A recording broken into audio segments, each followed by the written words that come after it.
Fisiologia da corrida de hoje vai discutir adaptações crônicas ao treinamento. Acompanhe a postagem.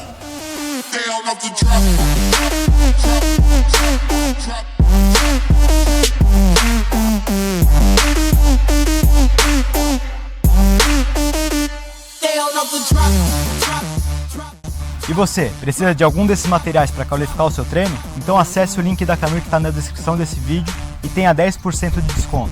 Acesse o site e boas compras.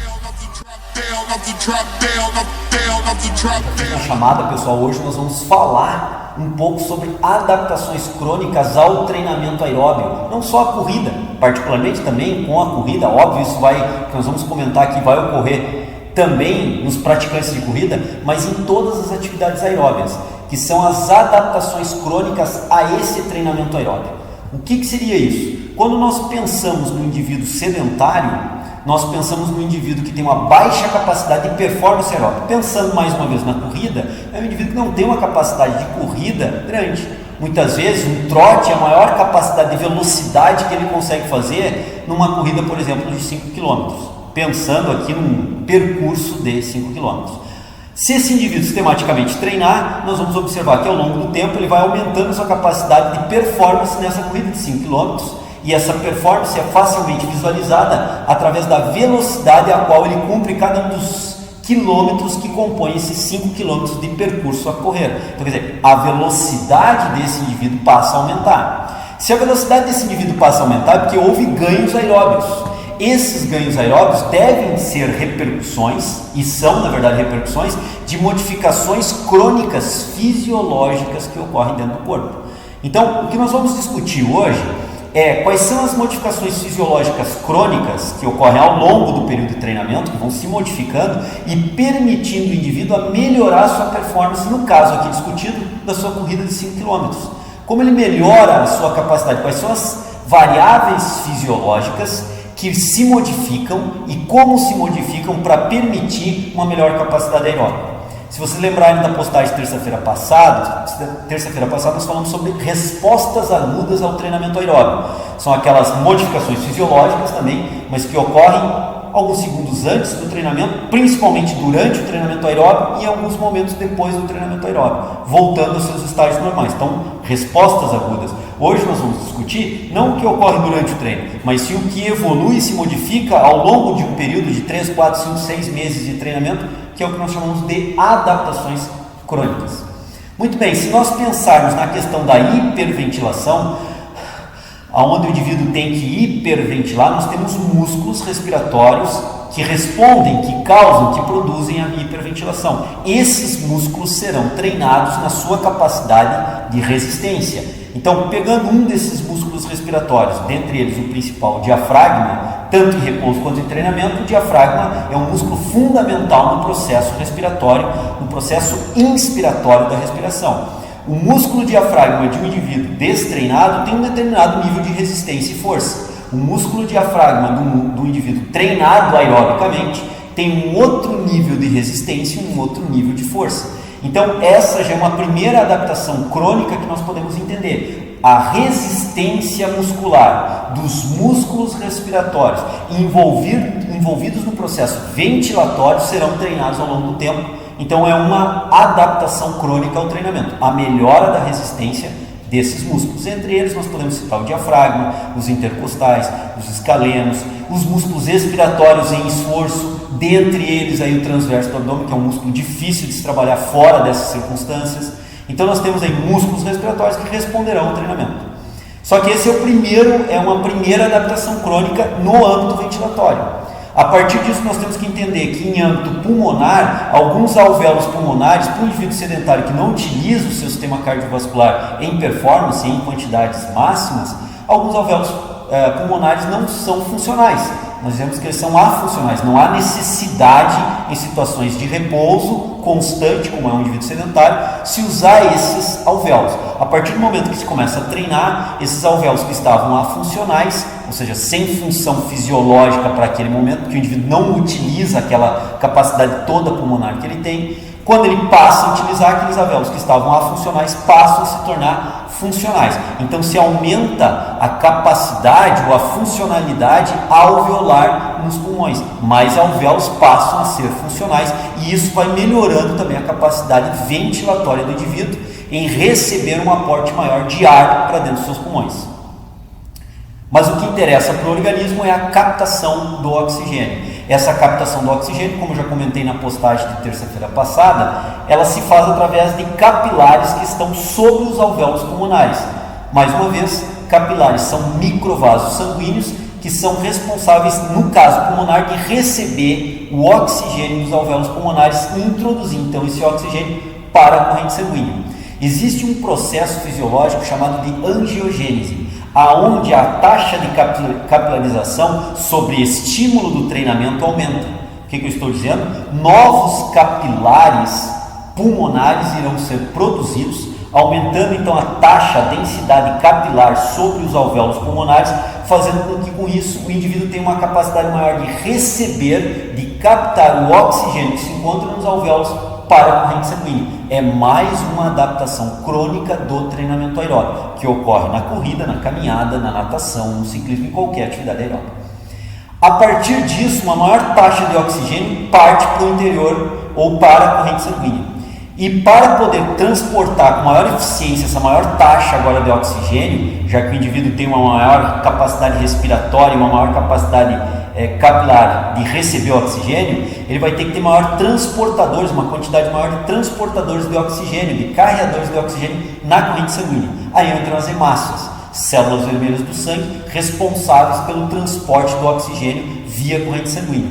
Ao treinar aerobicamente, cronicamente ao longo do tempo, o indivíduo também desenvolve um maior número de hemácias na corrente sanguínea, aumenta a sua taxa de hemácia na corrente sanguínea e isso capacita esse indivíduo a ter um transporte mais eficiente do oxigênio em atividades aeróbias submáximas altas ou máxima, ou seja, em performance maior de atividade aeróbica. Então, além de todo o processo que eu descrevi até agora, a taxa de hemácia também aumenta, também é uma adaptação crônica ao treinamento. Se nós pensarmos na bomba cardíaca, no miocárdio, que é responsável de gerar o fluxo sanguíneo ao redor, ao longo do trajeto corporal, essa bomba sanguínea também irá sofrer adaptações crônicas biopositivas ao treinamento.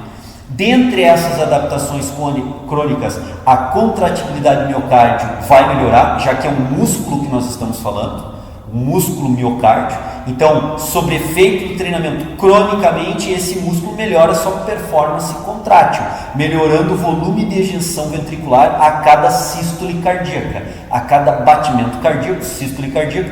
Como ele tem uma força de contratibilidade maior, por estar sendo melhor estimulado, terá uma projeção maior, uma capacidade de projetar melhor esse sangue, fazendo um volume de ejeção do ventrículo maior para a corrente sanguínea. Além disso, o ventrículo esquerdo, que é o responsável de ejetar o sangue sistêmico, que vai ir para todas as partes do corpo, com o treinamento a longo prazo e de alta intensidade, aí falando de atletas de ponta, esse indivíduo vai sofrer uma adaptação crônica no miocárdio, que nós caracterizamos como coração de atleta. O seu ventrículo esquerdo tende a ficar com um volume maior. Isso vai capacitar esse indivíduo a cada sístole cardíaca, a cada contração cardíaca, num único batimento, ejetar uma quantidade de sangue maior do que ejeta, por exemplo, um indivíduo que não é treinado e não apresenta um ventrículo esquerdo com maior capacidade. Mas isso é uma adaptação crônica para aquelas pessoas que treinam muito pesado por longa data. Então, nós estamos aqui mais retratando a questão do atleta nesse ponto em específico. Então, nós podemos ver também que existem adaptações crônicas cardíacas ao treinamento aeróbico.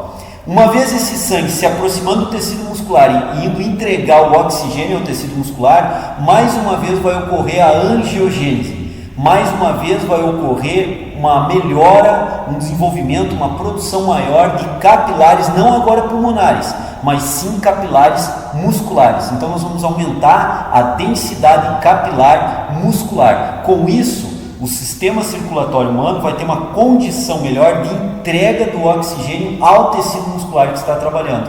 Não só a captação melhorou a nível pulmonar, quando se melhorou a performance de capilarização alveolar, mas também agora estamos melhorando a performance de capilarização muscular, melhorando então a condição de entrega do oxigênio para dentro das células, das fibras musculares ativas no trabalho aeróbico.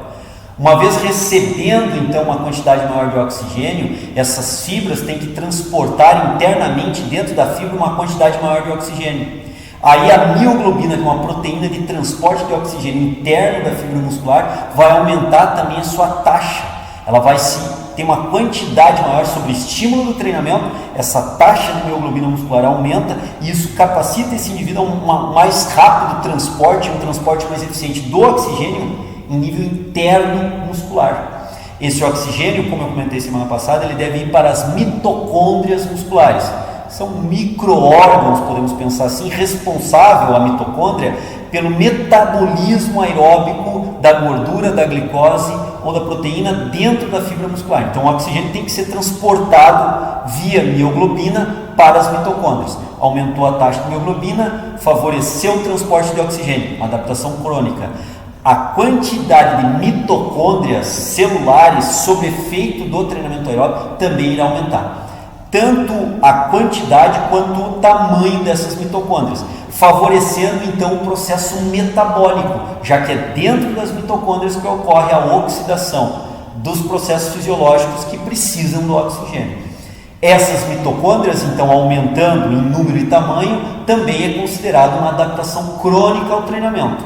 Além disso, as enzimas oxidativas que trabalham no metabolismo aeróbico dentro das mitocôndrias também irão aumentar em sua quantidade, em performance de funcionamento.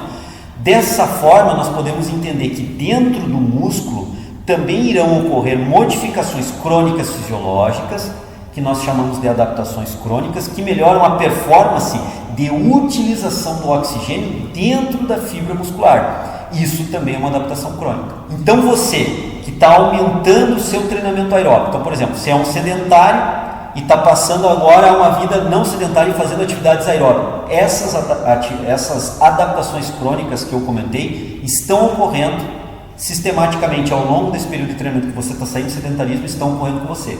Claro que como é uma intensidade mais baixa de treinamento, essas modificações são mais leves, não são muito abruptas, não são muito grandes.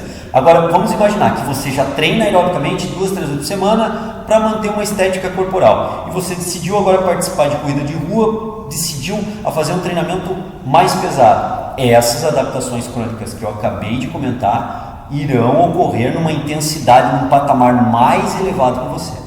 Então essas adaptações crônicas, elas dependem muito da carga de trabalho aeróbico.